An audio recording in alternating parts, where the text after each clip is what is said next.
د پاکستان په ملایانو باندې غږ کوم، خصوصا په هغه ملایانو چې دوی دا خبره کوله چې مونږ ناټو په افغانستان کې سلنډر کړله. زه نن همغه سلنډر ملا ته وایم چې د نر له نر سره واده، د ښځې له ښځې سره قانون پاس کېږي، ته ویده خو زما په هېواد کې د یو افغان لوبغاړي محمد ابي په نوم باندې فوکس کوي، خبرې کوي، د شریعت خلاف یې بولې. زه پوهېږم چې دا خبرې به ما ته ستونزې راولاړې کړي، خو من حیث یو افغان یې درته کوم، دا مې حق ده. 20 کاله د افغانانو د ولس ما ته مینه راکړې ده. زه په خپلې مینې باندې نازولی یم. نن همغه افغانانو ته وایم چې د هیڅ هېواد شوم اهداف نه منو. ملا ضعیف یو افغان ډیپلوماتو د پاکستان دپاره د شرم خبره ده چې هغه یې امریکانو ته حواله کړه. نن د همغه ملا ضعیف ټویټونه او د هغوی خبرداری درته وایم. مونږ د دلته مړه شو، کله لوږې مړو، کله قحطۍ مړو، تا ته لاس نه نیسو.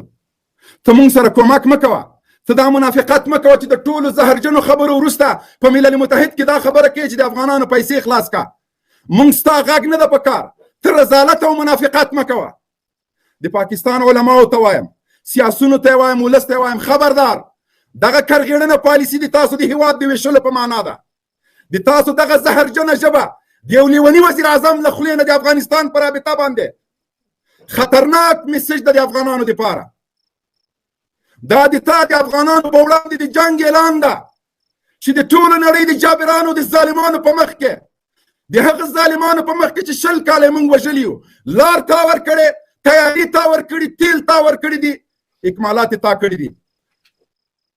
بیا موږ نه د قربانۍ څاروي مه جوړوئ، بیا مو امریکانو ته لاس تړلي مه ورکوئ. شهباز شریف که غیرت درلودلی د یو اسلامي واکمن په توګه باندې به په ملل متحد کې د عافیه صدیقي غږ پورته کړی وای. د تا فوز که غیرت درلودلی په ملل متحد کې به د خپلې لور عافیه صدیقي غږ پورته کړی وای. د افغانانو په زخمونو باندې نور مالګې مه دوړوئ. موږ نور تحمل نشو کولی. موږ 40 کاله دلته جګړه تېره کړې، اوس هم د موږ د بچي بچي له زخمونو نه وینې تویېږي. موږ خپل وینو څټلو ته پرېږدئ. موږ پرېږدئ چې خپل زخمونه مرهم کو. موږ پرېږدئ چې من حیث یو هېواد رشد کو.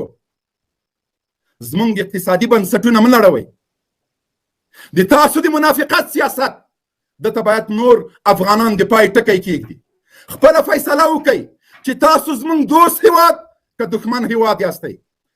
نواز شهباز شریف که غیرت درلودلی د ملل متحد په نړیواله غونډه کې به د کشمیریانو د مظلومیت غږ اوچت کړی وای چې ستاسو له وجې نه کړېږي. دلته موږ هېواد لرو، دلته موږ ولس لرو. لکه څنګه چې تاسو خپل ولس په IMF خرڅ کړی، موږ یې نشو خرڅولی. موږ خپل ولس ته وفادار یو. دا هغه ولس ده چې 20 کاله دې نظام ته سترګې وې. ته نن د نظام د تخریب په خاطر، د دې په خاطر چې ولس په طالب باندې بدبینه شي، د تا له دې مردارې خولې نه، د IMF قرضدارۍ ګوډاګي له خولې نه نن د افغانانو په وړاندې تخت و تاز کېږي. له ملل متحد او له نړیوالو نه غواړو چې نور په ملل متحد کې د افغانستان په رابطه که خبره کېږي، هلته باید زموږ نماینده موجود وي چې د خلکو ته جواب ورکړي.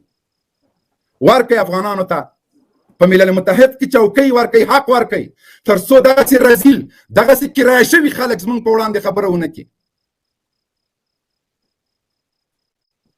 د هر افغان له زړه نه د تاسو دپاره وینې څاڅي، د تاسو د منافقانه سیاست په وجه باندې.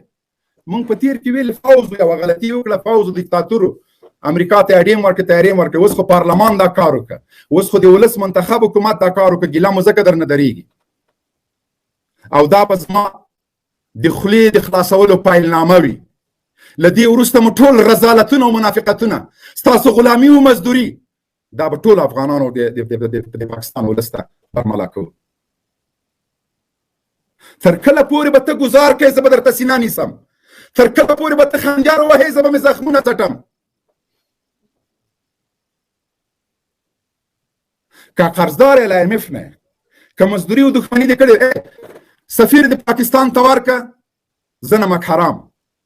خپله خاوره د امریکا ته حواله کړه. روسانو خاوره ورنکړه امریکانو ته، ایران ورنکړله، تاجکستان او ازبکستان ورنکړه، تا خپلې ټولې اډې امریکانو ته حواله کړلې.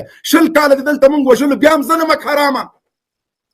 راشه مې زما په نوم اخیسته، پیسې دې زما په نوم اخیستلې، د هر ماجر په سر د سلګونه ډالر اخیستل، بیا هم زه نمک حرامه، ډوډۍ خپله خورم، د کور کرایه ورکوي، بل د بر درکوي، د IMF د قرضونو ټکسونه افغانان درکوي، ته نمک حلال او زه نمک حرامه.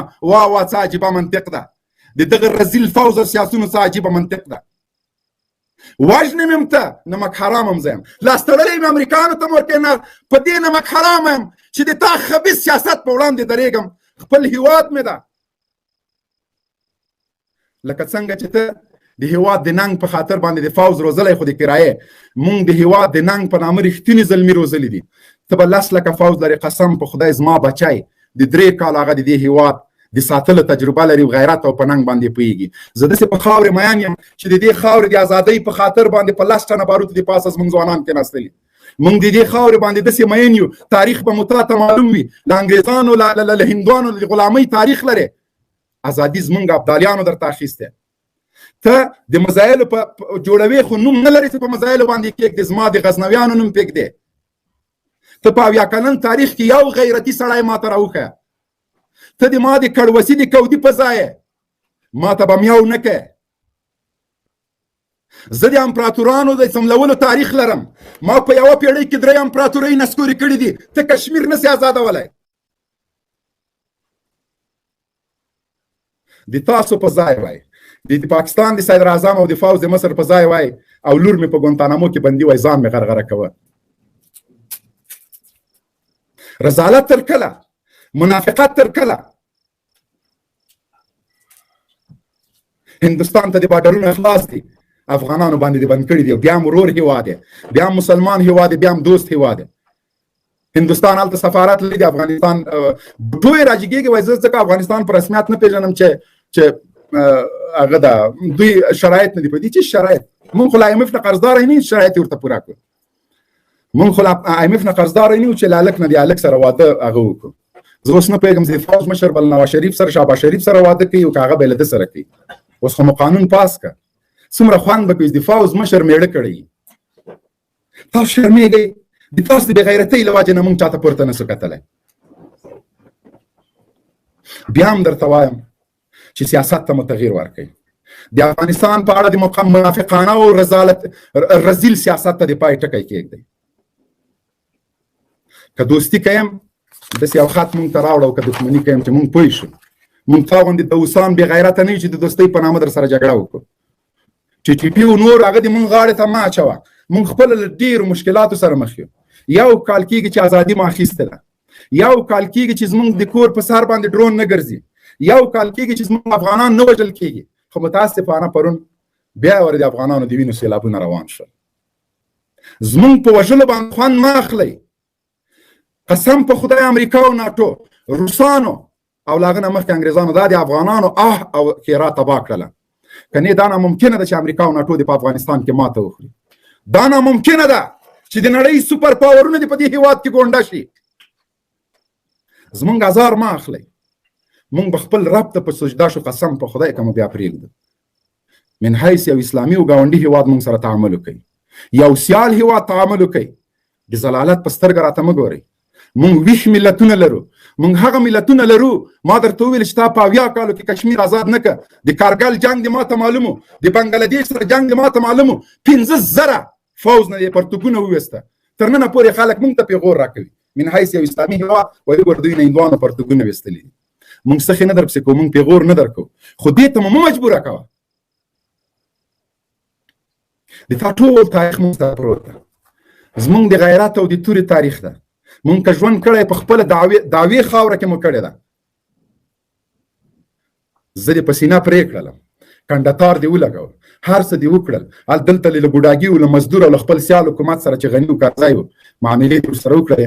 نور دلته معاملهګر حکومت نشته. دو ټوک به وي. من حیث دوست هیواد برخورد کوم، دوستۍ بېغیرته نه یم. ډوډۍ هم در کوم، چای هم در کوم، ځای هم در کوم، هر څه در کوم. خو که من حیث دښمن برخورد را سره کوي، اول سوچ او فکر وکړه. له سکاټ میلر نه د طالب بادار نه پوښتنه وکړه، د برتانوي فوز نه یې وکړه، له روسانو نه یې وکړه، بیا ما سره دښمني وکړه. بیا یو پیشنهاد وکړه ورته در سره وهمه. د مونږ در باندې زړه بدېږي چې قرضدار یې، بچی دی 2,00,000 روپۍ کلدار یې قرضدار دی. زما د بنسټ دومره وس نه ده که نه دا قرضونه به مې درته خلاص کړي وو. IMF ته به ورغلم چې زما من حیث یو افغان مبین خان خیریه بنسټ نه 300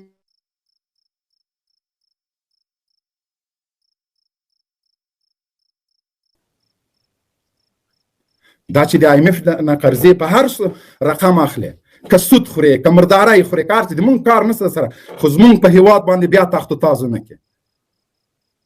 دا هیواد بچی لري، دا هیواد فوز لري، دا هیواد مشر لري، دا بې پښتنې هیواد نه ده، بې مشره هیواد نه ده. که یوه قومنده یې وکړله کار دی بیا خلاص ده. ولا که بیا د تا او د هندوانو مونږ ته فرق وسي چې ته څوک یې او هغه څوک ده. بیا مونږ چې یو وارې حرکت وکړو بیا په دې نه یو خبر چې اوس مونږ کوم چې ته لاړو اول ځای نیسو بیا نقشه ګورو. د افغانانو زړونه درته ډک دي، له ترحم نه له تعامل نه کار واخلئ. دا سیاست مو ناکام سیاست ده. د امریکا او د برطانیې د خوشحالولو دپاره د افغانانو وینې مه زبېښئ. مونږ کې یوازې هډوکي پاتې دي. زمونږ داسې کور ده چې 50 شهیدان یې ورکړي دي. د تا سینه او ټټر لا یخ نه ده، ته بیا هم ځې په ملل متحد کې چغه کوې چې په افغانستان کې تروریستان دي. بیا مونږ یو بلې جګړې ته بوځې او دا سوچ دم له دماغ وباسه چې ته په افغانستان تجزیه کې چې یو افغان ژوندی دا ارمان به دې ګور ته ویسې. دویم غږ مې په خپل افغانانو د هغه افغانان چې له هیواد نه بهر دي په افغانستان کې دي د خدای په خاطر خپل د نظام ملاتړ وکړئ، خپل د نظام تر څنګ ودرېږئ. دا یو مشروع نظام من حیث یو افغان دوست او د افغانستان د آزادونکي حکومت په توګه باندې وپېژنئ. دا نظام مضبوط کړئ، که له هیواد نه بهر یې که په هیواد کې دننه یې د دې نظام تر څنګ ودرېږئ.